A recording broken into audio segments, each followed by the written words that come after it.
dreams coming true. Great stories of guys who have poured in the work over the years to now hear their name called. And one of those guys that not only has a great story about his journey, but also a powerful and an emotional story that we'll get to is Keshad Johnson. He joins me now for a special NBA draft preview conversation. Keshad, here we are as we're talking just over 48 hours away from the draft. And you of the Arizona Wildcats, previously with San Diego State and making a Final Four, making a national championship game. How would you sum up the last 2 weeks, last 2 or 3 weeks of your life in this lead up to Wednesday in Brooklyn? Man, the last 2 weeks of my life, it's been draining. I'll say draining. That's how I sum it up. It's been draining mentally, emotionally, and physically. And the mental aspect, just making sure I go into each and every workout with the right mindset, trying to make sure I do the best. Emotional because it's bittersweet. It's bittersweet as I go through the process. I gotta enjoy it. I've been to 15 different states within the past month.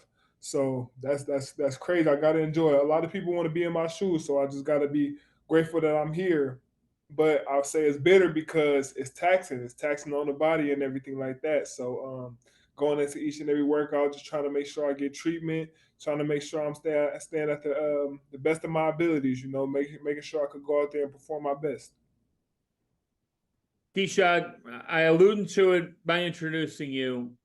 And before we get to the basketball side of things and what makes you an intriguing prospect, you have a bigger cause that Wednesday and Thursday can mean to you, because for your family, for your brother, Kenny, 13 years ago, unfortunately getting shot in the streets of Oakland. And I'm glad, and I know you certainly are, that Kenny has been able to forge on and fight through that adversity, and has been able to be your biggest influence. How would you sum up the influence that your brother Kenny has on you, and what inspires you about him that keeps you driven? Everything about his life inspires me. Growing up, even before the tragic incident happened, growing up, he was my role model. He played basketball and everything. He was just the guy I looked up to. That was my big brother. My immediate brother, close to me in age. So he go to a party, I want to go to a party. He going to play basketball, I wanted to go play basketball. So he been my motivation ever since the from the jump. So when a tragic event happened, of course, I knew for a fact I had to take on his legacy. I had to take on his legacy and finish it for him. So that's why this week coming up is very big. I know he's living his dream through me, and I know the rest of my family and the rest of the whole town of Oakland, California is living dreams through me. So I just want to be that light for everybody.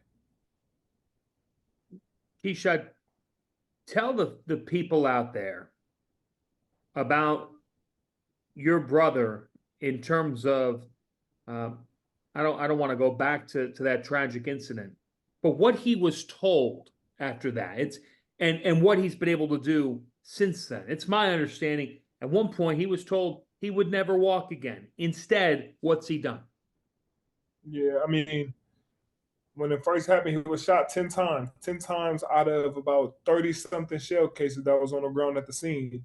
So going into the hospital, initially the doctor said he wasn't going to be able to walk again. He was never going to be able to walk. But by the grace of God, we pray. We're a big praying family, and we keep our faith. I got my Bible right here, so we keep our faith. And doctors don't always have the answer, man. God has the answer. So today he's now being able to walk with the help of crutches and everything. So he has feeling in his legs, feeling everywhere. But at the time he couldn't feel his legs. The bullet that was most fatal, it grazed his spine, so leaving him semi-paralyzed. So at time he couldn't feel his toes, he couldn't move, nothing below the hips and everything. So he just started getting his feeling back, and God's the one that write the script, you know. So now he's walking, he has feeling, he's able to drive, he can get around on his own, he's independent. And during the 2023 Final Four that you were a part of and ended up making the national championship game, he was winning a title of his own, right? So at the time after that happened, he went through a depressed state where he didn't really want to do anything, because his dream got took from him. But he met a guy by the name of Trooper Johnson, and ended up getting involved with wheelchair basketball within the past, I would say about 5-6 years or so. He started playing wheelchair basketball, and then last year, he was on a great team, the Golden State Road Warriors. Had a couple other Olympians on that team that won the gold medalist, so he was the younger guy on that team. And riding with that team, they made it to the National Wheelchair Basketball Association Championship, and they won it the day before I played in the national championship for NCAA. So somebody came home with that championship trophy. That is awesome. That is absolutely fantastic. And you were a part of history at San Diego State. And then playing the final chapter of your college career at Arizona. What did you feel Tommy Lloyd allowed you to see with your game that maybe hadn't been unlocked previously, that you feel like you are now best positioned to be a pro? Tommy let me be me. Tommy let me be the best version of Keshad Showtime Johnson possible. He coached me through all my mistakes. He didn't put a leash on me. He let me go out there and be a dog. Let me be a leader. Let me be the great person and teammate I am, and let me be the great player that I am. I like to say Tommy. He's a fiery coach. He's a fiery coach. He's a young guy. He's still hands on. He still want to be on that court, on that court. So he's a coach that want to be on the court with you. He's gonna be hands on, and he's gonna get out there and like he's a player's coach. I would say, he gonna go out there and he wants you to get better. Like you gonna watch one-on-one film sessions with Tommy, and as I did that, he's very devoted to making us all be the best players possible. And overall team, he did a great job with the team's culture this year, and all that just plays a part into me having the best year of my college career.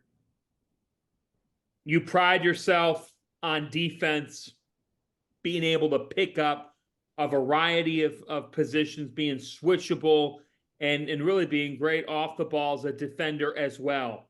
Where's that mentality come from? It's the grit. It's the grit. I say the talent. I mean, that mentality come from just growing up. Growing up, always was an underdog. I always had to do something else to try to stand out. I never was the flashiest. I never was the most skilled. But I was saying like my heart is the biggest. My heart is the biggest.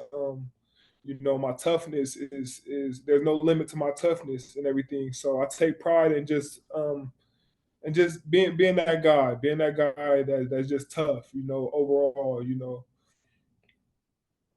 Offensively, at San Diego State, you're a 25% shooter from three. Well, you hear the feedback. This past year, you were 39, close to 40% from beyond the arc at Arizona. And not to mention better at the free throw line at over 70%. That was a over 10% point lift.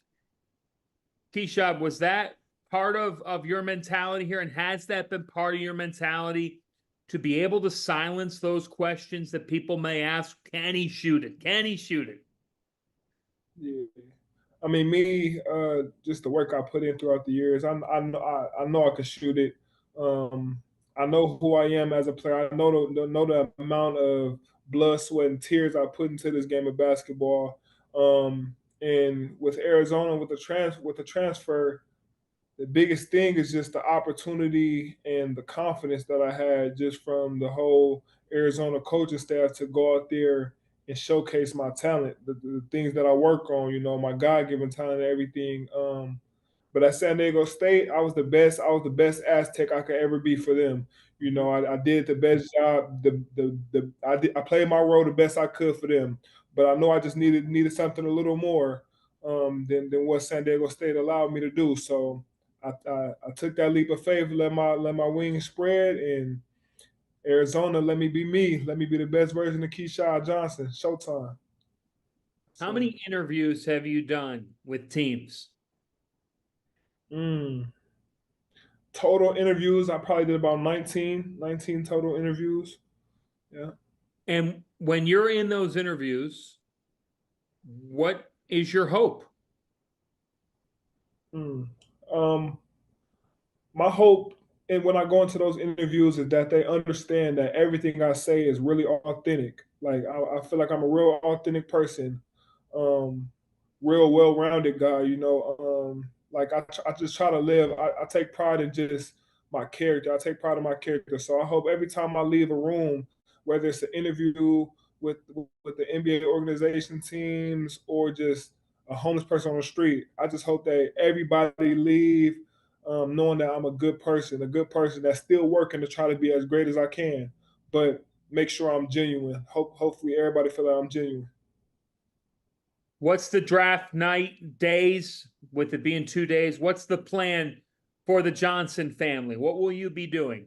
Where will you be? Johnson family and friends, we're gonna be in Oakland. We got a venue out there in Oakland. You know, celebrated with the home team. Um, and then my birthday just passed. My birthday was yesterday, so it's gonna be like a birthday celebration along with the draft celebration. So just having an overall good time with friends and family back at home. So it's gonna be a 2-day event, given the fact that I don't know if I'm going first round or second round. So 2-day event. Got a venue for 2 days, and just I pray to God I get drafted. Pray to God one team just put they trust in me, and I'm gonna give them my all. Going back to your brother, do you feel like you're out there, you guys are obviously your own people, and he's now won a championship, like you said last year. But Mm-hmm. do you feel, you said you're a person of faith, that when you're on the court and when you do get that chance in the NBA, that you're almost representing not just you, but him? Man, me, I'm not playing for myself at all. Like throughout this like this process, this long journey, this long career that's ahead of me, I'm not playing for myself at all. For one, I'm playing for God. Second, playing for my family, playing for my brother, playing for my brothers and sisters. And third, playing for the whole Oakland, California, the whole town, you know, just trying to show that it's possible, you know, it's possible. I was a 3-star recruit coming out of high school. It's possible. You can make it. Long journey, you know. I'm 23 now, going into the process. You know, I'm beating the odds. You know, I get drafted. I'm gonna be one of the oldest players to ever get drafted. You know, so yeah, it's just an overall process. Just showing people that it's a long journey. Stay true to yourself and put the work in, and it'll happen. Keshad Johnson, you deserve that dream. You've got an amazing story. You put others before yourself, and we wish you the best of luck on NBA draft.